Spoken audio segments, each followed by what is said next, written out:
Today's event is being hosted and sponsored by the Geotech Center.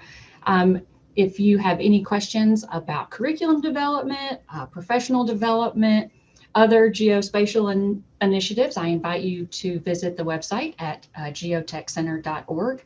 This center is funded by the National Science Foundation, and you can find lots of information for things like model courses, sponsored conferences, regional workshops, and webinars. And a brand new service is virtual office hours. So if you have a GIS question or a question about career opportunities, you can check in with virtual office hours and speak to someone about GIS and all of the great things that GIS can do. So today, we are pleased, let me stop sharing real quick. We are pleased to present Kristen Kurlin.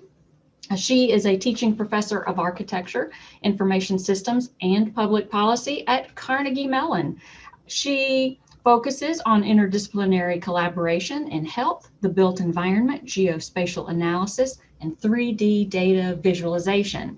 And you may recognize her name. She is the author of several GIS workbooks. And so you probably use them in your classes without ever knowing exactly who is behind those great workbooks. So Kristen, welcome. If you'd like to go ahead and share your screen, we can get started. Great, thank you.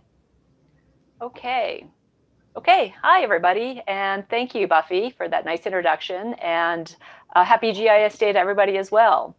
So I'm here today to talk about two stories for you. The two stories I'm going to talk about are work that I do in using GIS related to health and equity issues, and also some interesting work that some colleagues of mine are doing with Esri related to public health, and in particular, the COVID-19 pandemic. So before I get started on those projects, I wanted to talk a little bit about Carnegie Mellon. And so if you may not be familiar with us, we're located in Pittsburgh, Pennsylvania, in the Oakland neighborhood of Pittsburgh. And we were founded by Andrew Carnegie. And you probably have seen many Carnegie libraries across the country. Andrew Carnegie came here from Scotland in the mid-1800s, and basically was a steel worker, a mill worker. And he worked his way through school in the evenings and became one of the largest steel magnates in the world, and one of the wealthiest men in the world. But he decided that before he died, he wanted to give all his money away. So in 1900, he founded Carnegie Technical Schools, and it was a school to help the citizens, the men and women of Pittsburgh, to better themselves and to give them trade skills that would allow them to have a better life. And so one of Andrew Carnegie's mottos from the beginning has always been, "My heart is in the work," and that's a motto that we still continue today. So one of the things I just wanted to touch upon is Carnegie Mellon today. This is just an excerpt from our mission. It's to impact society in a transformative way. And we're working regionally, nationally, and internationally, and we engage many partners. And that's one of the things that I want to focus on today. How do we solve these issues with different partners? Not just what we look at, what we do on campus, but beyond that. So Carnegie Mellon consists of 7 colleges. We range from the College of Fine Arts. I'm a faculty appointment in 2 of those. I have an appointment in the School of Architecture.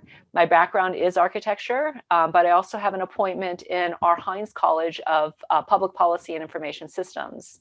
And I have a courtesy appointment in Civil and Environmental Engineering. So the picture you're looking at here of our campus is Hammerschlag Hall, one of the old buildings that was first founded in 1900. The tall building to the right of that is the University of Pittsburgh, and that's the Cathedral of Learning, and that's my alma mater, where I graduated from. And in the far distant, you can see some of the buildings of the University of Pittsburgh Medical Center, which is one of the partners that I work most closely with here in Pittsburgh. The little pictures at the bottom are me in our global campuses. We have a campus in Doha, Qatar, in the Middle East. Last November, I was invited to give a talk at the GIS Day for Africa, and we happen to have a campus in Kigali, Rwanda. And then I also teach remotely to our students in Adelaide, Australia. And not just remotely this year, but I've been teaching remotely there for many, many years. So that's just a little bit about Carnegie Mellon. we're very interdisciplinary. So all of those 7 colleges work very closely together. The other thing we do is we work very closely with the city of Pittsburgh. And so I just wanted to briefly mention an institute that we have called Metro 21. And Metro 21 is a memorandum of understanding between ourselves at the university and the city of Pittsburgh. And we've broadened that now to Allegheny County and even the airport. So basically what this means is we do research at the university, but we use the city as a test bed. And I do a lot of projects related to GIS and energy and building efficiencies and things of that sort. And the city allows us to test these technologies and the work that we do in the city. And I mention it also because this has now grown into something called the Metro Lab Network, which is now a collaboration between many colleges and universities and cities. So I think they're up to over 40 some collaborations between different schools and universities. So something that you might be interested in learning a little bit more about. The other thing that I want to mention is crossing boundaries. And so the slide here that I'm showing is the bubble on the left is really who I collaborate with at Carnegie Mellon.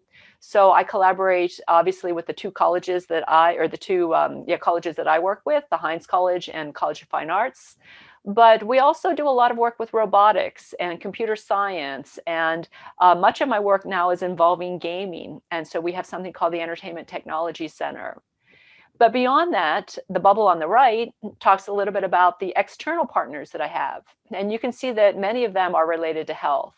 So it's not just with the city of Pittsburgh, but we do a lot of work with our insurance agencies. We do work with the Medical Society here in Pittsburgh. And I do work beyond. I've done work with the New York City Department of Health and others. So you keep this in mind, because this is a little bit of a thread of what I'm going to talk about.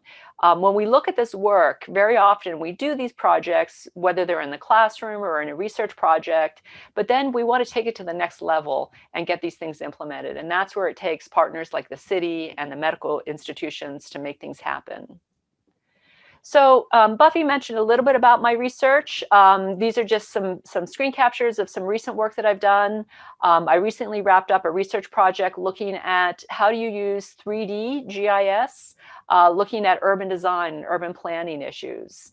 We were testing a number of different technologies. We were looking at how do we get this information out to the public.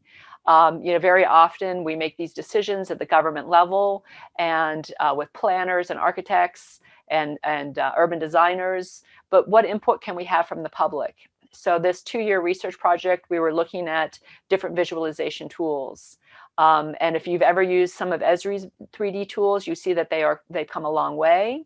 And there's a lot of opportunities now for you to share that information with others beyond just what you're doing. She mentioned health, and I'll talk a little bit more about that. And I already mentioned Metro 21. The teaching that I do at Carnegie Mellon is a lot of software. And so in addition to GIS, because my background is architecture, I teach both 2-dimensional and 3-dimensional CAD. I also teach building information modeling. I teach Revit in a semester that I have right now. Of course, I have now this semester. And I teach 3D Studio Max. And so in that course, I bring it from how do we start to build our models, and then how do we do high-end visualization and rendering. In addition to the GIS courses that I teach just an intro to GIS. I also teach a course for physician executives. And the physician executives are doctors who are now coming back to get a degree on how to manage healthcare organizations. And I just finished a course for a group of physicians and introduced them to the concept of GIS. And so it's really interesting to see how GIS now has gone from the kind of tool that you would see being used in an engineering firm or in a school of geography. Now I'm looking at physicians that are using these tools to start to do analytics. And in particular, I do a lot of work with Children's Hospital of Pittsburgh. And I oversee a number of projects that look at not just GIS, but different kinds of quality and safety projects within the hospital. So as Buffy mentioned, I'll just quickly mention this. We just finished our update for our GIS Pro book, and that is now available both in an ebook and in print.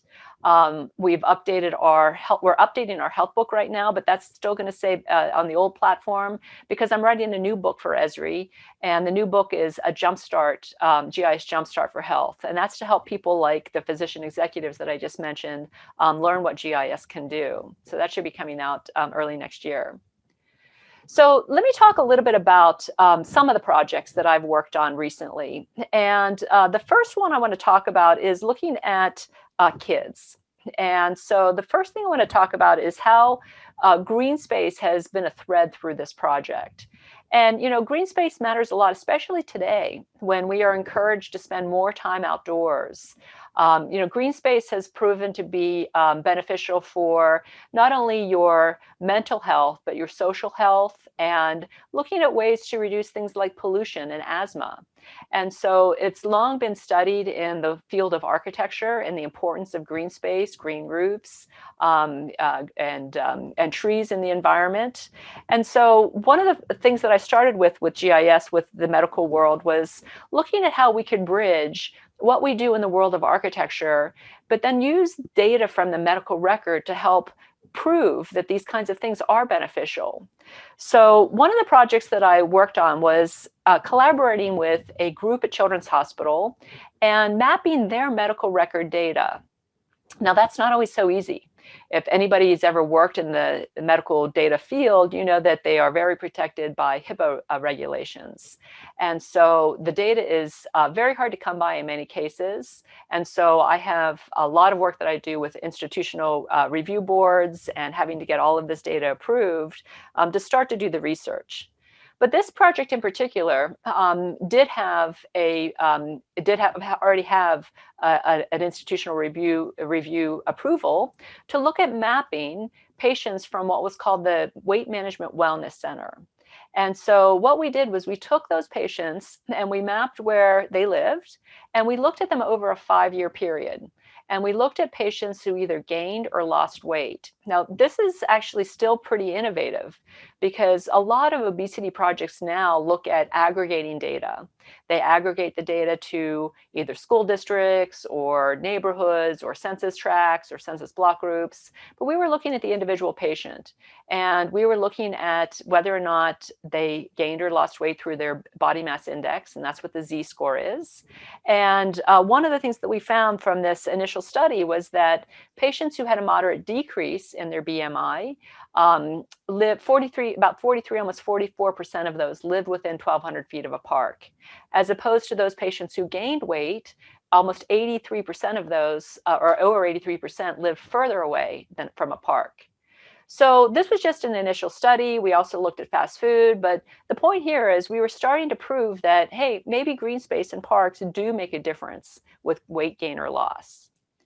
At the same hospital, I was working with trauma physicians. Again, we had data from their medical record, the emergency department, and we were mapping where accidents were happening.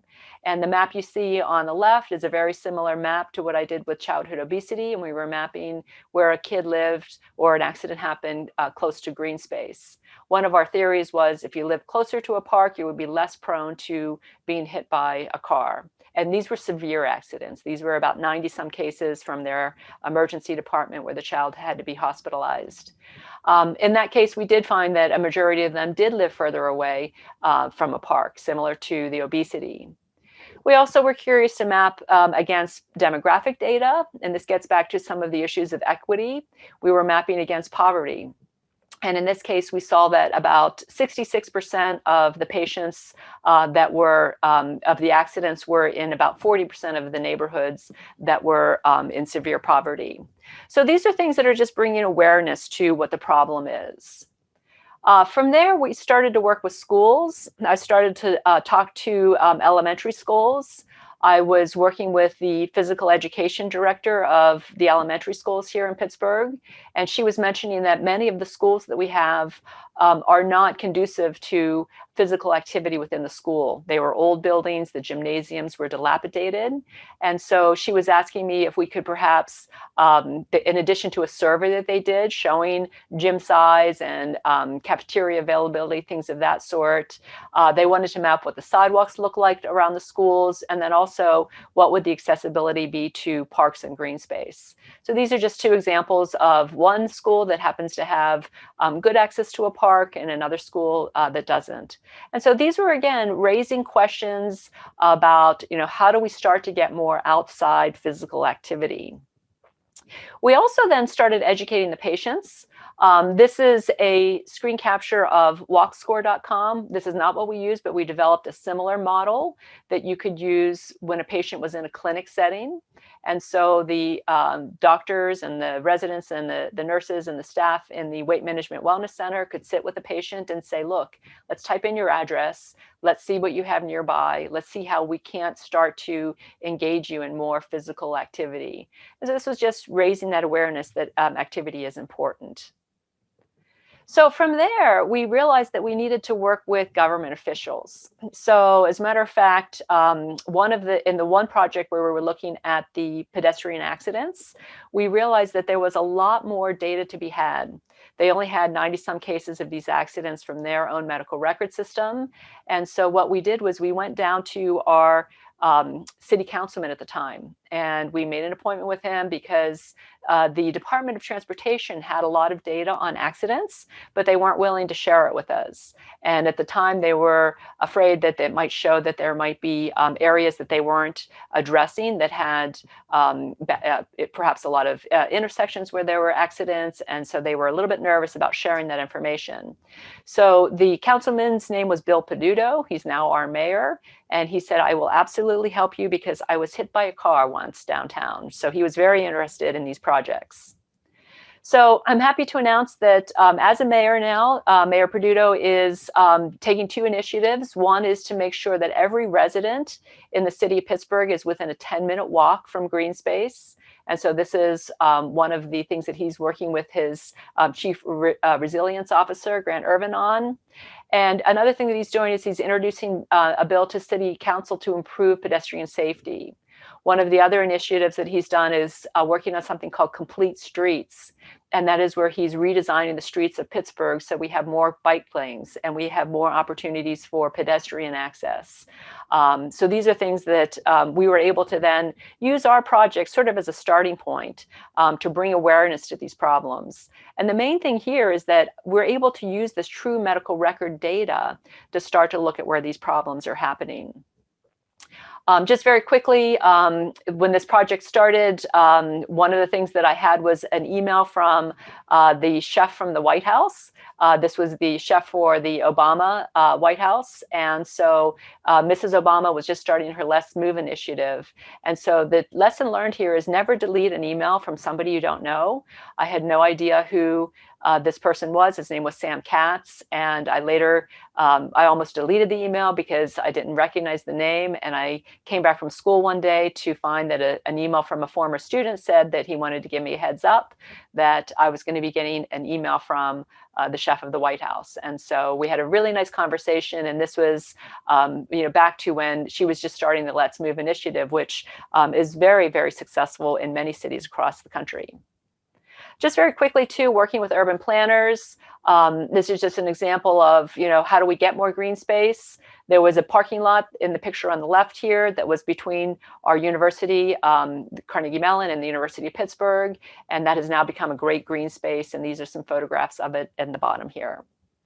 And then also, again, working with the mayor, looking at, that Complete Street initiative. How do we do traffic calming? We can bump the sidewalks out a little bit. We can have nice scenery and some barriers between a sidewalk and a street. And working with a number of colleagues at CMU, both in the School of Architecture, the School of Drama, who have lighting experts, and computer science to look at automating lighting throughout the city and LED lights. So there's a few other projects I'll just list here. I'm not going to talk about these in detail, but I'm very active, again, with Children's Hospital of Pittsburgh, looking at a number of different projects, ranging from why patients don't show up for clinic visits to looking at patients in emergency departments and readmissions, things of that sort. One that I'm working on right now is looking at language access. And we're looking at patients who are non-English speaking patients. And it gets back to, again, equity. Non-English speaking patients tend to have a much higher readmission rate in hospitals. And at Children's Hospital, it's 4.8%, almost 5% for English speaking patients, over double that for non-English speaking patients. So we're using things like data from their medical record again to see where these patients live, but we're also looking at data from the US Census Bureau, creating things like heat maps, or aggregating this data to municipalities to see within the county where we have the highest number of non-English speaking citizens. We get down to the neighborhood level. So we're doing this in conjunction with outreach to see where these patients are located. So that's a little bit about what I do. I want to pivot now, and I want to talk about projects that my colleagues right down the road from me are working on. And I'm going to put a disclaimer out. I was emailing with the CEO today of this company, Epistemics, and I said that I'm going to put a disclaimer because this is not my work. So if you have detailed questions about what their technology is, I probably won't be able to answer it, but we can find a way to get that answered. So just quickly, let's talk about pandemics. So if you're not familiar with this very famous map and this very famous project, one of the first known GISs when we talk about health and epidemiology was Dr. John Snow. And this was in London in the cholera outbreak in 1854. And it was interesting because the cholera outbreak was thought to be an airborne transmission. Does that sound familiar? So cholera, though, it was not an airborne transmission, and he was suspicious of this. He was more suspicious that it was actually contamination of a particular well in the middle of this area of London, and it's called the Broad Street Pump. And what John Snow, he was a physician who worked that neighborhood. He knew a lot of the people that were dying of this cholera. And he took a bar, and for every death in every household, he would put a bar for every person who died. A little bit like what we might do now. We might have graduated symbols where we have these COVID-19 deaths or cases.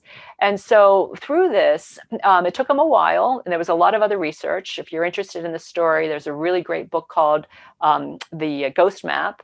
And basically, he was able to prove to the Board of Governors that it was not an airborne disease, but it was actually contamination through this contaminated pump. So this is really more of a civil engineering problem than anything. So they closed the pump, and subsequently the deaths started to decline, and cholera then has been since taken care of. So come to today. This was literally the COVID map of today. We're using GIS in a much different way to get that information out. This is a daily map. You've probably seen this from Johns Hopkins University, showing where we have the COVID cases. And so this is looking at that here. So the very similar to this, I've been working on these kinds of problems. I've been working on looking at severe flu, very similar to things that happen with COVID. If you have severe flu, there are cases where you go into respiratory failure and you need lung bypass machines. You need ventilators. And so there are certain centers that have these lung bypass machines. And so what we were doing here was mapping how far you could get within an hour to get to one of these machines if you did need those. So let me go and talk a little bit about epistemics because I want to talk about very interesting work they're doing now related to COVID. So epistemics is a spinoff, by the way. So I'm going to talk about two things: their work in agent-based modeling and also vaccine distribution. So at the University of Pittsburgh, this is a spinoff from the School of Public Health, and it's a software called FRED. And FRED is the framework for reconstructing epidemiological dynamics. So it's much easier to say FRED here. So what's different from what we do in GIS, FRED is actually an agent-based modeler, okay? So what that means is an individual-based model, individual persons.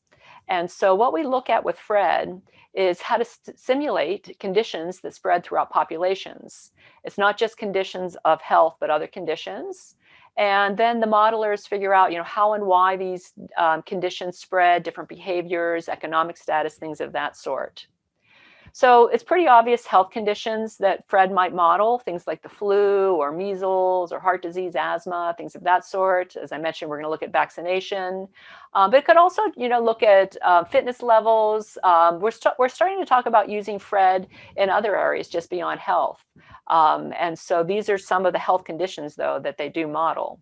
So we're going to focus on what they're doing today with COVID-19. So when we talk about, again, an agent-based model, it's each person in the model, and then how that person contacts and interacts with the environment, and the different responses and behaviors of those persons within the model. So if we think about an agent, a person, if you just think about your own world, you have individual people that live in households, you have groups of families that live in households, you have maybe a mom and kids, or it might be a mom and dad and kids, or a dad and kids. So that's the individual agent.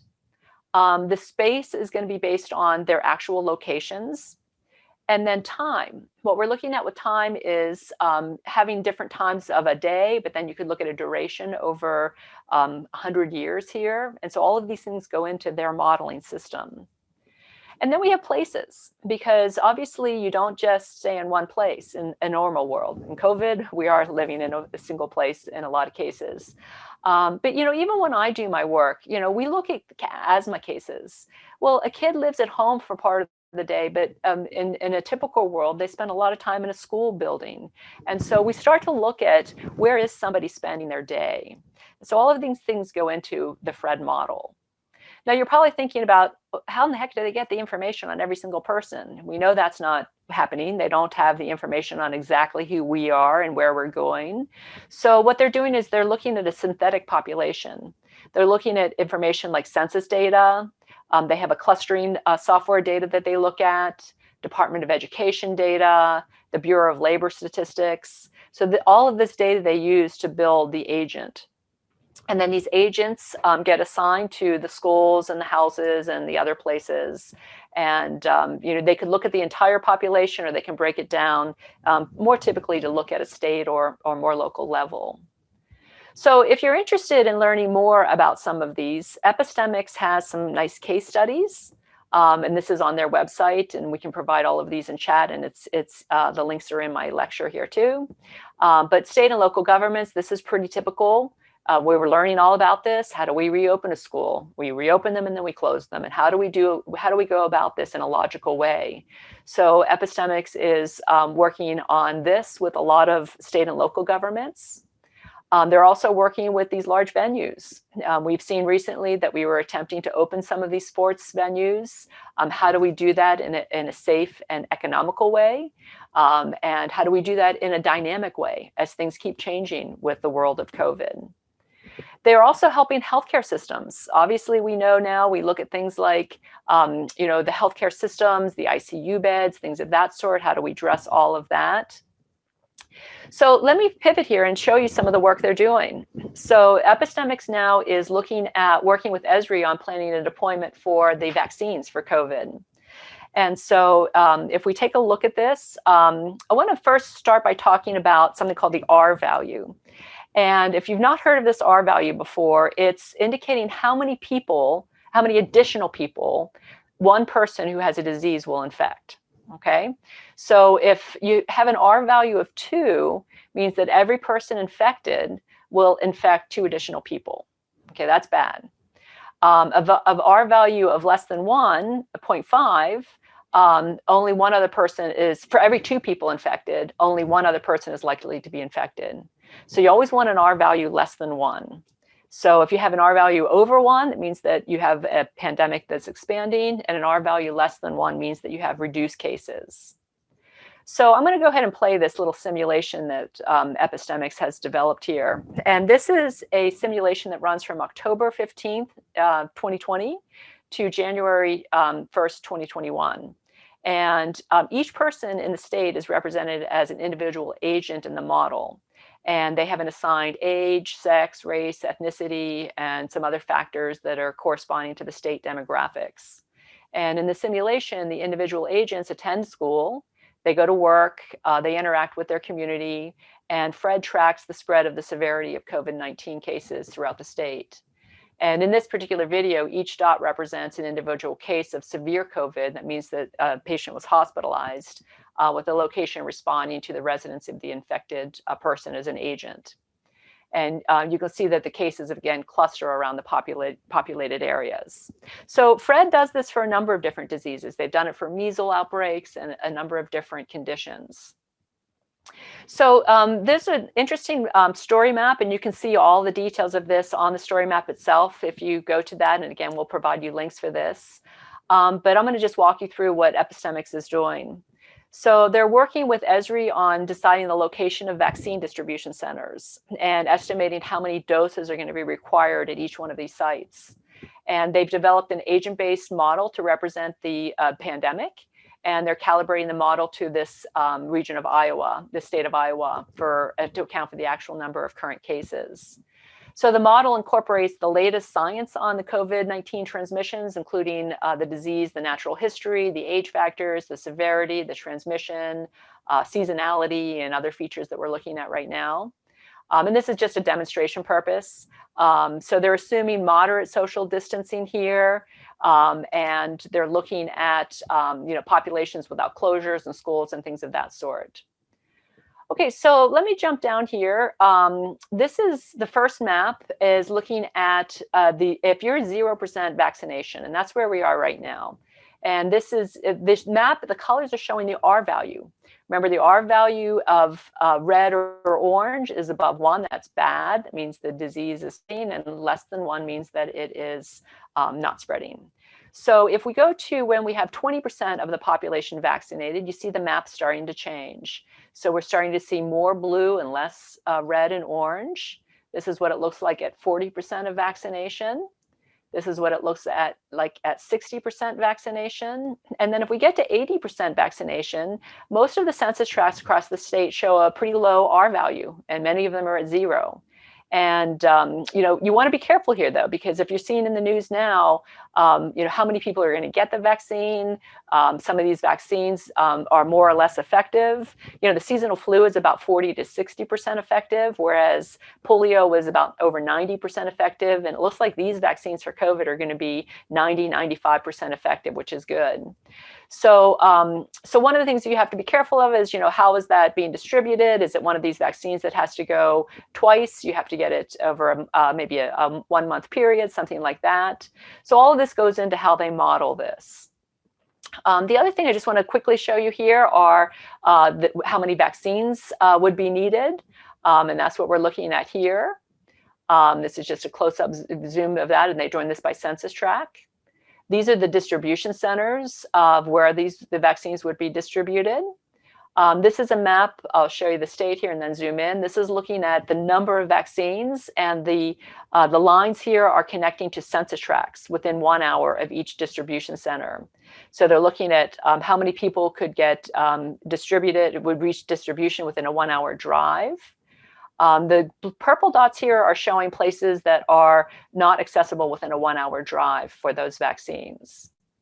And this is the entire map here showing this. So you can see what Epistemic is doing here is they're working with their Fred modeling, agent-based modeling system, along with the demographics that we typically look at in the GIS applications to model where these vaccines should be. So these are just some other things that Epistemics is doing. It's looking at, hesitancy over, cultures or ethnicity, things of that sort, social distancing policies.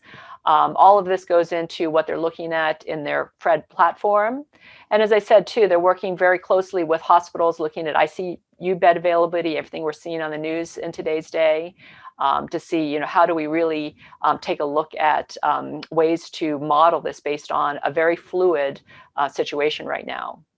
So if you want to learn more, Esri has some really interesting links. If you haven't seen them, many you probably have, but this is just a link for Esri's look at COVID. If you are interested in making your own dashboard, Esri also has some nice step-by-step instructions for how to make your own dashboard. And I want to do another quick promotion here for this Friday. Esty Garrity is the Chief Medical Officer at Esri. She's terrific. She's in charge of the whole health team there. And she is going to be speaking along with Don Burke, who is the president of Epistemics, and 2 former governors, one from Wyoming and one from Vermont, to talk about thought leadership and how governments should be addressing the fight against COVID. So with that, I think my time's up. I want to thank you, and I just want to encourage everybody to reach out. No GIS project is too small. I've worked on a lot of projects that we thought were tiny projects, and they end up being quite collaborative in nature, sometimes by chance, just because you're looking for data and you stumble upon a governor or a mayor, and they're interested in geospatial technologies. So this is my email, very simple, kurlin@cmu.edu. And so feel free to email me. I'm going to stop sharing now because I think my time is up and we may have some questions. I'm not sure. Thank you.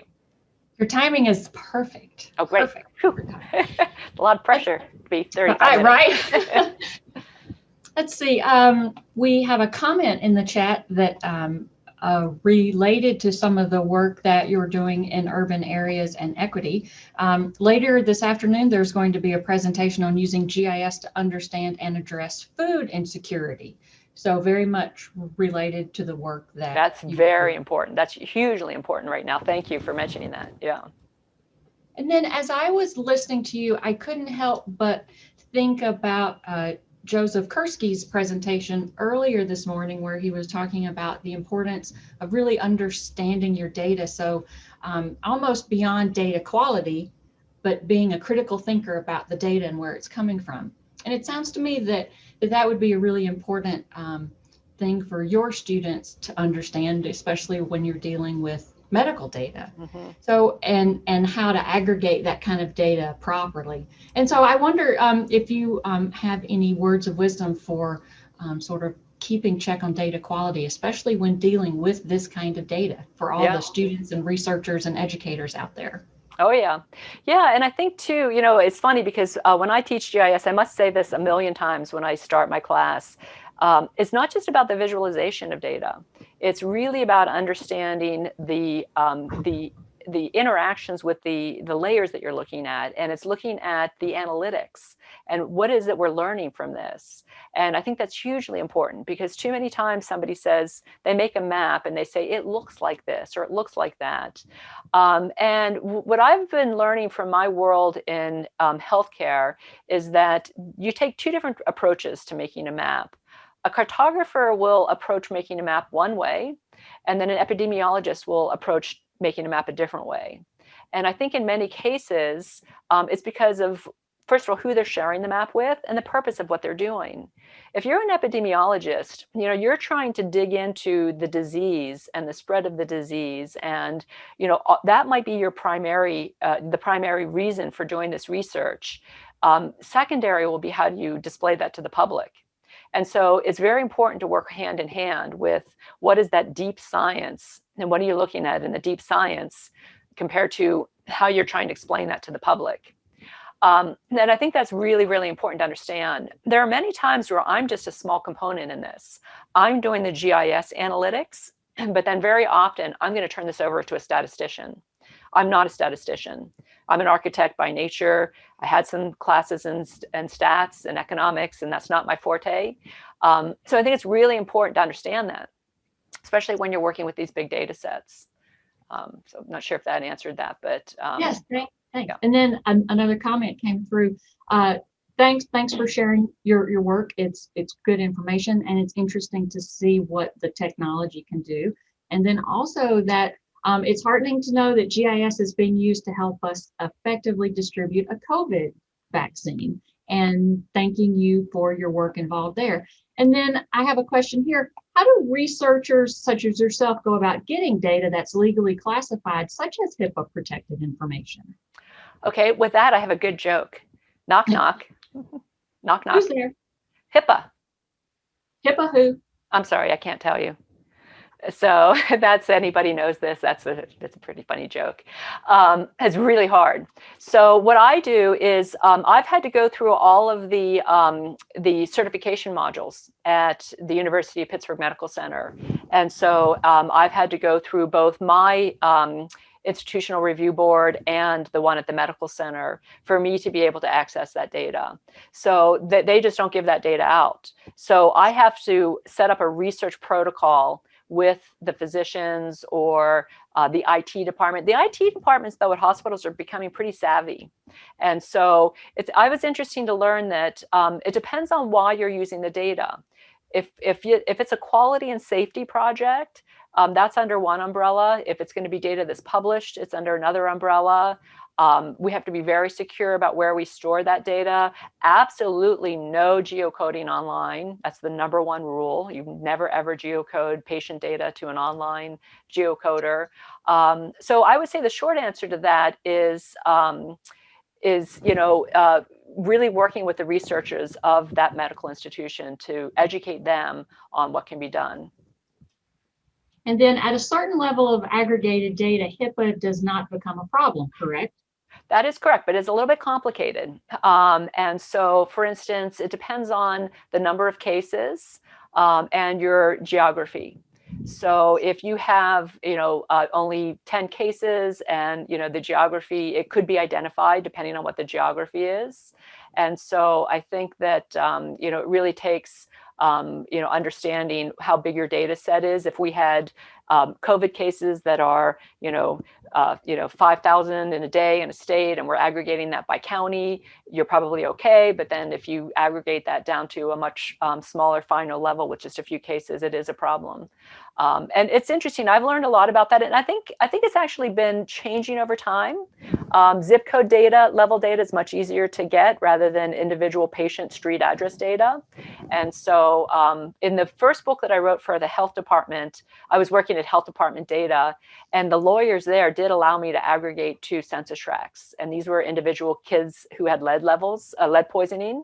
And so they did allow me to take that data and aggregate it to census tracts. They felt that below census tracts might be too identifiable. But I think there's some papers out there. I think SD Garrity has had some papers and some articles on exactly what the HIPAA rules are with the data aggregation. And that was a comment that came in as you were speaking. It says similar to census, tracts versus block groups versus blocks. That's right. That's exactly right. Yeah. And it depends too. Like there are some cases where we actually have patient approval. And if so there's different levels, in the case with the obesity, we had every patient approve that we could use their address level data for the project. And so it depends on the kinds of approval you get. It really sets up the protocol for the institutional review board for each one of the medical institutions, how they approve that. But I'm happy to say too that, there's a lot of things. There's like behavioral factor risk surveys, that the Centers for Disease Control does. Some cities have surveys, like New York City has a ton of great survey data. So over the years, I think it's becoming better and better to get a lot of this medical level data down to the track and block group level, rather than having to necessarily rely on, the medical record data. All right, thank you. We have 2 more minutes in our track. Would anybody like to get in one last question here in the chat window? While we are waiting to see if there are any questions that come through, I wanted to thank you for presenting today at GIS Day. Your work is extremely timely, and I appreciate your sharing that with us. And a reminder to everyone attending that this will be recorded and posted on the Geotech website. And just another minute, you've worked on such a variety of projects. Could you tell us one of the ones that you found most rewarding? Oh, wow, you're asking me to pick which child I like best. For me, the projects that I find that are most rewarding are the ones that make a difference. And somebody mentioned the food insecurity. There's a group in Pittsburgh now called 412 Food Rescue. That was developed from a student of mine in a GIS class. She took my GIS class, graduated later, realized that there was a need for food. So it's a project where food doesn't go to waste. So people who had been throwing away food, they picked them up, they picked that food up, they deliver it to different locations. I've done a lot of work with our local food bank, helping to figure out distribution centers. Those kinds of projects. Real quick, another project I worked on was looking at why patients weren't showing up for well visits. We went in and we met with the citizens and we asked them really why. We used GIS to determine where they were. We went and met with the citizens. We asked them what the problem was. It turns out it was more a scheduling problem, but also a transportation problem. We ended up putting a clinic in that neighborhood. For me, seeing that change on the ground is really the most rewarding for me. So I like doing the original research, but I never do research unless I know somebody's going to follow up with it and make a change. That's fantastic. Well, thank you for all of that work. Thank you for being here today. Thank you. Thank you all of the attendees for joining us, and I hope you enjoy the rest of your GIS day, and you can join us for more activities or speakers throughout the day. So everyone, thanks a lot, and I'll see everybody soon. Bye. Great. Happy GIS Day. Thank you.